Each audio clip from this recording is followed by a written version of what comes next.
ಏನಪ್ಪ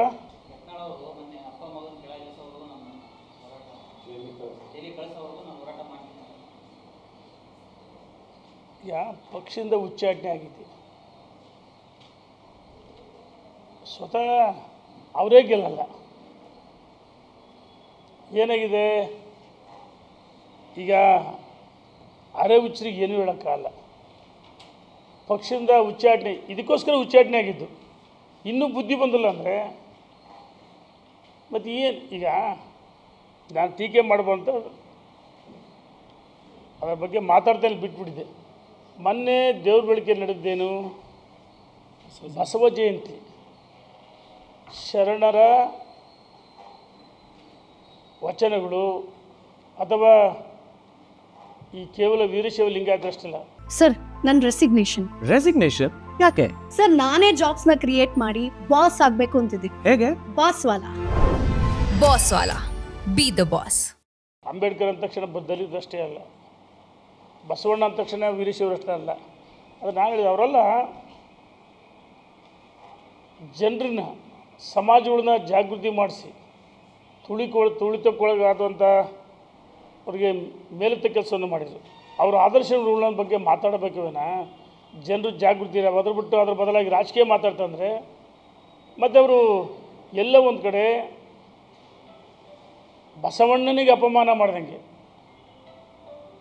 ಇನ್ನೊಂದು ಸರಿ ಬಸವಣ್ಣ ಆತ್ಮಹತ್ಯೆ ಮಾಡಿಕೊಡೋದು ಅಂತ ಹೇಳಿದ್ರು. ಹಾಗಾಗಿ ಆ ಅರೆ ಹುಚ್ಚರಿಗೆ ಏನೂ ಹೇಳೋಕ್ಕಾಗಲ್ಲ. ಅವ್ರಿಗೆ ಏನಾಗಿದೆ ಡಿಪ್ರೆಸ್ ಆಗ್ಬಿಡ್ತಾರೆ ಪಾರ್ಟಿಯಿಂದ ಉಚ್ಚಾಟನೆ ಆದಮೇಲೆ. ನೀನು ಹಣೆಯಲ್ಲೇ ಬರ್ದಲ್ಲ ಜೈಲಿಗೆ ಕಳ್ಸೋಕ್ಕೆ, ಅವ್ರ ಹಣೆಯಲ್ಲೇ ಬರ್ದಲ್ಲ ಅಂತ ಹೇಳಕ್ಕೆ ಇಚ್ಛೆಪಡ್ತೀನಿ. ಯಡಿಯೂರಪ್ಪನವ್ರಿಗೆ ಕಾಲಿನ ಧೂಳಿಗೂ ಸಮಾನ ಮಾತಾಡಿ ಯಾವ ನೈತಿಕ ಆಗ್ತಿದೆ ನಿನಗೆ?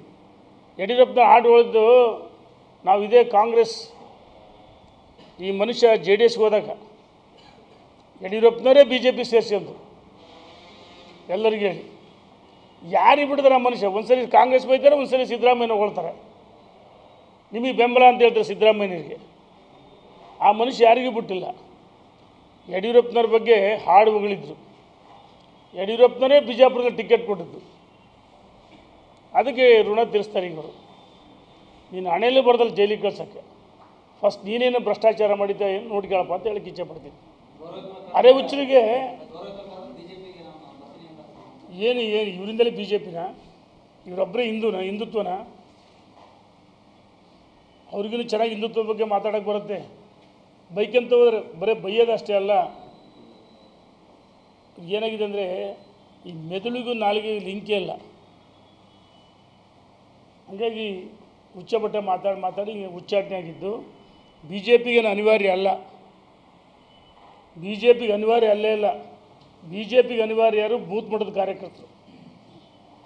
ನಾನು ಕೇಳ್ತೀನಿ, ಮಾತೆತ್ತಿದ್ರೆ ನನ್ನ ಬಗ್ಗೆ ಮಾತಾಡಿ ಬ್ಲ್ಯಾಕ್ ಮೇಲ್ ಮಾಡುತ್ತೆ ಅಂತೇಳಿ ಆ ಮನುಷ್ಯ. ದಾವಣಗೆರೆ ಲೋಕಸಭೆ ಬಗ್ಗೆ ಮಾತಾಡ್ತಾನೆ ಆ ಮನುಷ್ಯ. ಆಯಿತು, ಬಿಜಾಪುರದಲ್ಲಿ ಯಾಕೆ ಲೀಡ್ ಕೊಟ್ಟಿಲ್ಲ ನೀನು? 9,000 ಚಿಲ್ಲರ ಕಾಂಗ್ರೆಸ್ಸಿಗೆ ಲೀಡ್ ಬಿಜಾಪುರ ಸಿಟಿ. ಹಂಗೆ ನೀನು ಅಲ್ಲಿ ಪ್ರಭಾವಿ ಸಚಿವ ಜೊತೆ ಹೊಂದಾಣಿಕೆ ಮಾಡ್ಕೊಂಡು ಲೋಕಸಭೆ ಅಭ್ಯರ್ಥಿ ಸೋಲ್ಸೋಕ್ಕೆ ಪ್ರಯತ್ನ ಮಾಡಿದ್ಯಾ? ಇದಕ್ಕೆ ಉತ್ತರ ಕೊಡ್ಬೇಕಲ್ಲ. ಜಾಸ್ತಿ ಯಾವುದಕ್ಕೆ ಉತ್ತರ ಬೇಡ. ಬಿಜಾಪುರ ಸಿಟಿಲಿ ಕಾಂಗ್ರೆಸ್ಗೆ 9,600 ಚಿಲ್ಲರೆ ಲೀಡ್ ಬಂದಿದೆ. ಯಾಕೆ ಕಡಿಮೆ ಆಯಿತು? ಇದಕ್ಕೆ ಉತ್ತರ ಕೊಡ ಫಸ್ಟ್, ಆಮೇಲೆ ಬೇರೆವೆಲ್ಲ ಮಾತು. ಹೊಂದಾಣಿಕೆ ರಾಜಕೀಯ ಮಾತಿದ್ದಿಲ್ಲ ಹೇಳ್ತೀಯಲ್ಲ. ಫಸ್ಟ್ ಬಿಜಾಪುರದ ಲೋಕಸಭೆಗೆ ನಗರದಲ್ಲಿ ಹಿನ್ನಡೆ ಕಾರಣ ಏನು? ನೀನು ಉತ್ತರ ಕೊಡಪ್ಪ. ಅಲ್ಲಿಯ ಪ್ರಭಾವಿ ಸಚಿವ ಜೊತೆ ಹೊಂದಾಣಿಕೆ ಇರ್ತಾನೆ. ಇದು ಜಗಜ್ಜಾಹಿರ. ಭಾಳ ಸತ್ಯಾಸ್ತ್ರ ಪಾಪ ಎಲ್ಲ ದುಡಿಮೆ ಮಾಡಿ ದುಡ್ಡು ತಂದು ಇವೆಲ್ಲ ಮಾಡ್ತಾರದು. ಅವೆಲ್ಲ ಕೋಪರೇಟ್ಗಳಿಗೆ ಎಷ್ಟೆಷ್ಟು ಭ್ರಷ್ಟಾಚಾರ ಮಾಡಿ ಎಲ್ಲ ದಾಖಲೆ ನನಗೆ ಬಿಜಾಪುರ ಜನರೇ ಕೊಟ್ಟಿದ್ದಾರೆ. ಮುಖಂಡರುಗಳು ಬಿಜಾಪುರ ಜನರೇ ಕೊಟ್ಟಿದ್ದಾರೆ. ಒಂದಿತ್ತು ಅರೆ ಹುಚ್ಚಾಗ್ಬಿಟ್ಟಿದ್ರೆ ಏನೂ ಮಾಡೋಕ್ಕಲ್ಲ. ಮಾದರಿಗಿಂತ ಹೋಗಿ